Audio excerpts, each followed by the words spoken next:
ခြေတွေလက်တွေမပါဘဲမွေးဖွားလာတဲ့လူတစ်ယောက်ကဘဝရဲ့အကြီးမားဆုံးအခက်အခဲတွေကိုဘယ်လိုများရင်ဆိုင်ကျော်လွှားခဲ့သလဲဆိုတာစဉ်းစားကြည့်ဖူးလားဒီနေ့ကျွန်တော်တို့လေ့လာကြည့်ကြမှာတော့ Dick Vujicic ရဲ့ Life Without Limits ဆိုတဲ့စာအုပ်ထဲကနေကန့်သက်ချက်မှန်သမျှကိုကျော်လွှားနိုင်စေမယ်သူ့ရဲ့အင်မတန်အစွမ်းထက်တဲ့အတွေးခေါ်တသနာတွေကိုပါပဲဘဝမှာဒုက္ခအခက်အခဲတွေနဲ့ကြုံလာတဲ့အခါကျွန်တော်တို့အားလုံးရဲ့စိတ်ထဲမှာပေါ်လာတတ်တဲ့မေးခွန်းတစ်ခုရှိပါတယ်အဲ့ဒါကတော့မကြမှာဘာလို့ဒီလိုဖြေတာလဲဆိုတာပါပဲတိလားဒီမေကုန်းကပဲ Nick Vujicic ရဲ့တွေးခေါ်တဲ့အလုံးစတင်ခဲ့တဲ့ဘဟုဖြစ်နေခဲ့တာပါ နေ့ရဲ့အဓိကယုံကြည်ချက်ကဘာလဲဆိုတော့ကျွန်တော်တို့ကိုတကယ်တမ်းချုံနှောင်ထားတာဟာ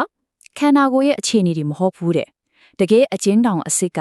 ကိုယ်စိတ်ထဲမှာငါမလုံနိုင်ပါဘူးဆိုပြီးကိုယ်တိုင်သတ်မှတ်ထားတဲ့အဲ့ဒီစိတ်ပိုင်းဆိုင်ရာအသားအစီတွေပါပဲတဲ့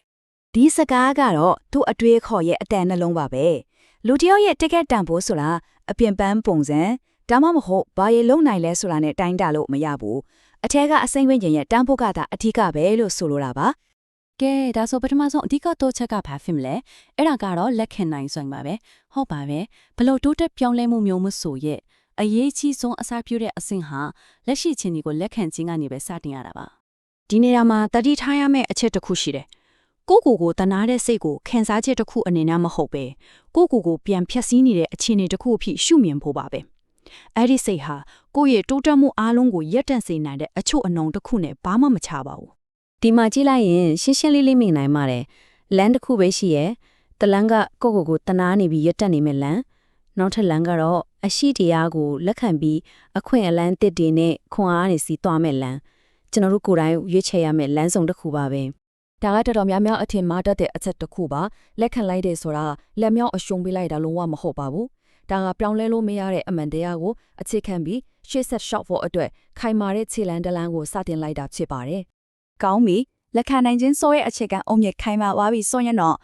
တိုးတက်မှုအတွက် engine set တစ်ခုကိုတိစောက်ဖို့အချိန်ရောက်ပါပြီအဲ့ဒါကတော့ဘယ်တော့မှမပြောလနိုင်တဲ့အတင်းစိတ်ခွန်အားပါပဲကဲအဲ့ဒီခွန်အားကိုဘယ်လိုတိစောက်မလဲဆိုတာကြည့်လိုက်ကြရအောင် Nick ရဲ့ဘဝကိုကြည့်လိုက်ရင်ဒါပါအရှင်းဆုံးသက်သေးပါပဲအပြင်ပန်းရုပ်ပိုင်းဆိုင်ရာအင်အားထက်အကျွေးစေးရဲ့ခိုင်မာမှုကဘဝရဲ့အဆိုးဆုံးအခြေအနေတွေမှာတော့ပြိုလဲမသွားအောင်ချင်းပေးနိုင်တဲ့တခုတည်းသောရာချစ်ပါတယ်ဒီအဆင့်တွေကစိတ်သက်ခိုင်မာမှုကိုလက်တွေ့ကျကျတိစောက်နိုင်ဖို့လမ်းညွှန်ပေးတာပါပထမဆုံးအခက်ခဲကိုမပြေးပြေးရင်ဆိုင်မယ်ဒုတိယအနေနဲ့အမားဒီစီကနေသင်ခန်းစာယူမယ်ပြီးတော့အရေးကြီးဆုံးကဘယ်နှကြိမ်လဲကြပြန်ထားဖို့စကြိုးစားနေမယ်ဒါဟာကြန့်ခိုင်မှုကိုလေ့ကျင့်ယူတဲ့နည်းလမ်းပါပဲဒီစကားကတတိဆိုတဲ့စကားလုံးကိုအတိတ်ပဲအသစ်ဖွင့်ပေးလိုက်တာနဲ့တူတူပါပဲ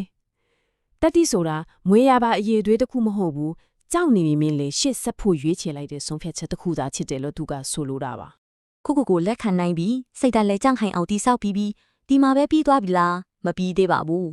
နောက်ဆုံးစင်ကာပူကြီးမားရဲ့ပန်းနိုင်တစ်ခုကိုရှာဖွေဖို့ပါပဲ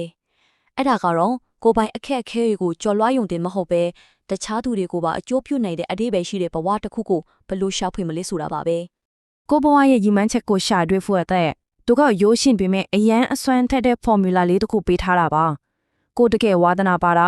ကိုကျွမ်းကျင်တဲ့အရာနဲ့ဒီကဘာကြီးရဲ့ထက်လိုအပ်နေတဲ့အရာအဲ့ဒီသုံးကိုပေါင်းစုံတဲ့နေရာမှာကိုရဲ့စစ်မှန်တဲ့ညီမချက်ကိုတွေးနိုင်ပါတယ်တဲ့ဒီချက်ကအောင်မြင်မှုဆိုတာကိုကျွန်တော်တို့မြင်းနေကြောက်ပုံစံနဲ့လုံးဝကွဲထွက်သွားစေပါတယ်တကယ်အောင်မြင်မှုဆိုတာရုပ်ဝတ္ထုပစ္စည်းတွေပိုင်ဆိုင်တာထက်ကိုယ့်ရဲ့အကန့်အသတ်တွေကိုကျော်လွှားပြီးတခြားသူတွေရဲ့ဘဝကိုအလင်းပေးနိုင်တဲ့အခါမှာပိုပြီးတန်ဖိုးရှိသွားတာမျိုးပါဒီတွေးခေါ်ကကျွန်တော်တို့ရဲ့ရှုထောင်ကိုလုံးဝပြောင်းပြန်လန်လိုက်တာပါပဲမပြည့်စုံမှုတွေကိုအာရုံစိုက်နေမယ့်အစားကိုယ်မှရှိနေတဲ့အစွမ်းစားတွေကိုဘလို့အကောင်းဆုံးအသုံးပေးမလဲဆိုတာကိုပြန်တွေးပြီးရှေ့ဆက်ဖို့တွန်းအားပေးတာပါကဲဒီတင်ဆက်မှုကိုအဆုံးမသတ်ခင်မှာဒီမေခွန်းလေးတစ်ခုကိုစဉ်းစားဖို့ခြံထားခဲ့ခြင်းပါတယ်တခါတလေမှာကိုယ့်ရဲ့အကြီးမားဆုံးအားနဲ့ချက်လို့ထင်ထားတဲ့အရာကကိုယ့်ရဲ့အကြီးမားဆုံးခွန်အားဒါမှမဟုတ်အခွင့်အရေးတစ်ခုဖြစ်နေကြပါတယ်